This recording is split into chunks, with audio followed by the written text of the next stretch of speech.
and welcome to our video today. My name is Cynthia Wakeo, the Communication and Events Manager at Corporate Staffing Services. And today I have a very special guest who is going to be addressing the most effective employee engagement and retention strategies. I will let him introduce himself and give us a bit of background. Karibu sana, Joseph. Thank you, Wakeo. Glad to be here. Glad to have you. As you rightly said, my name is Joseph Mukundi Washira.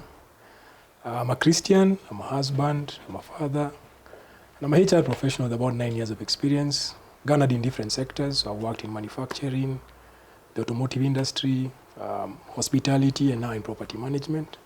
Yes, and I'm glad to be here to share some of my expertise and experience in HR.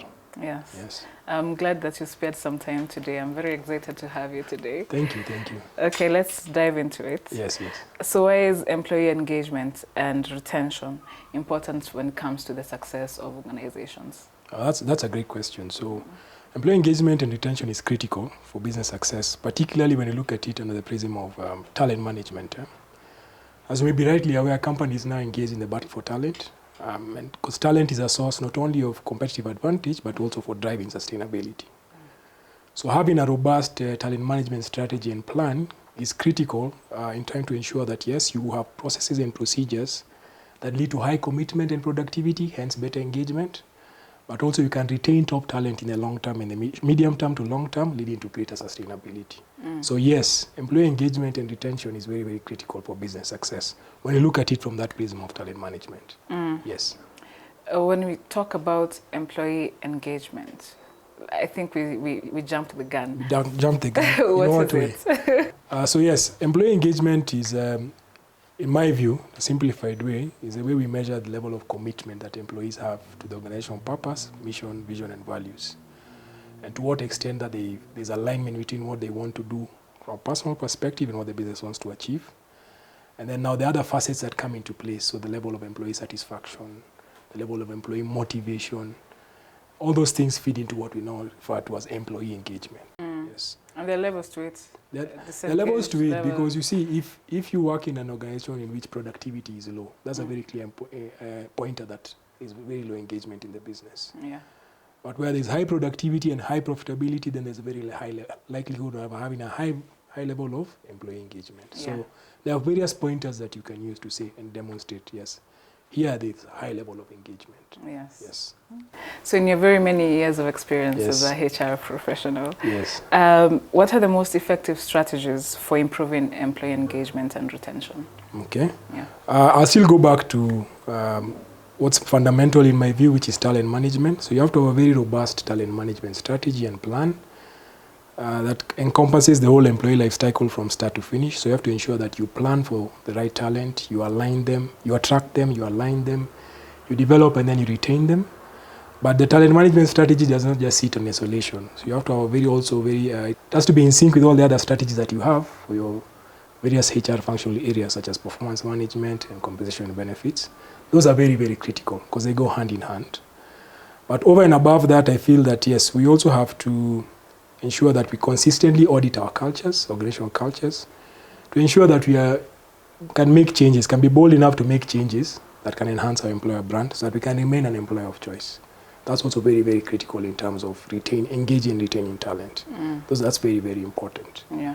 Another effective way of ensuring that we can enhance engagement and retention is to ensure that there's alignment between company goals and values vis-a-vis employee goals and employee values. Once there's that alignment, then employees can find purpose in those organizations. And that's very, very critical in terms of enhancing retention.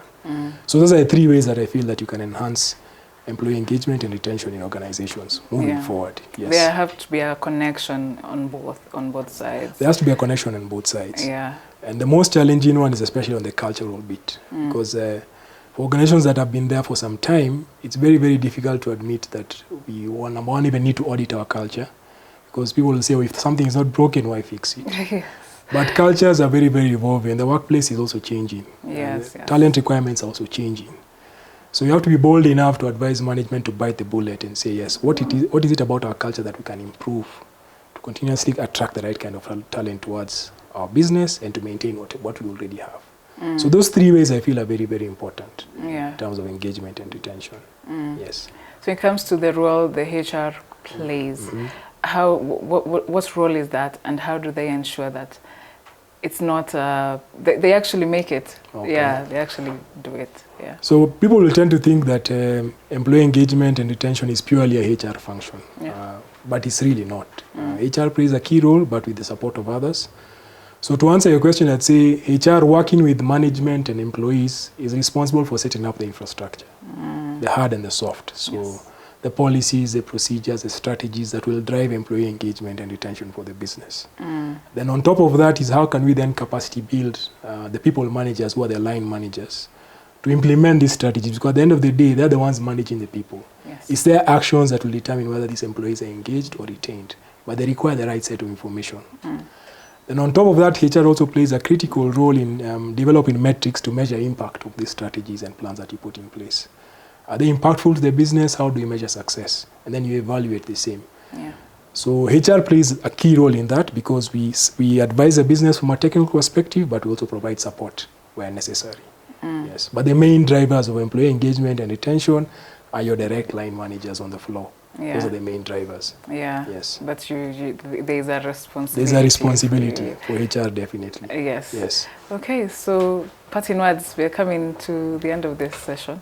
What is your advice, final advice to HR professionals in regards to the topic? Okay. I think for me it's just two things. Number one, let's always remember, for every decisions that we make, or any plans that we put in place, let's always ask ourselves, what's the impact going to be in terms of employee engagement and retention? Let's always have that at the back of our minds. Because many a times we can get carried away by the day-to-day without realizing that all the decisions that we make, small or large, have an impact on the same. But fundamentally, it's important to develop metrics that the business can use to measure success or the impact of your actions. Because at the end of the day, this is an investment that the organization is making, both financial and non-financial, in terms of a commitment of resources. So we need to be able to demonstrate that, yes, we've done 1, 2, 3 things. This is the impact of the business. Is it positive or is it negative? And that way we can gain better support for the strategies that we want to put in place for employee engagement and retention. So that would be my part in short to HR practitioners out there. Yes. You have to showcase value, and at the same time, it also impacts your career and growth. Yes. It's a business of value. If I cannot showcase my value, if I cannot even measure what value I'm bringing to the table, and how do we even have the discussion in the first place? So those metrics are very, very critical. To gain support. All right. Yes. Thank you so much for making time today. You're welcome. We were so glad to have you here today. You're welcome. All right. Asante. Thank you so much for watching this video. I hope you've gotten a thing or two from it. And if you have topics in mind that you'd like us to discuss, please leave it in the comments below. If you have a guest in mind you'd like to see on this channel, please leave us on the leave a comment on the comment section. Subscribe, share the video, and like, and we'll see you in the next video.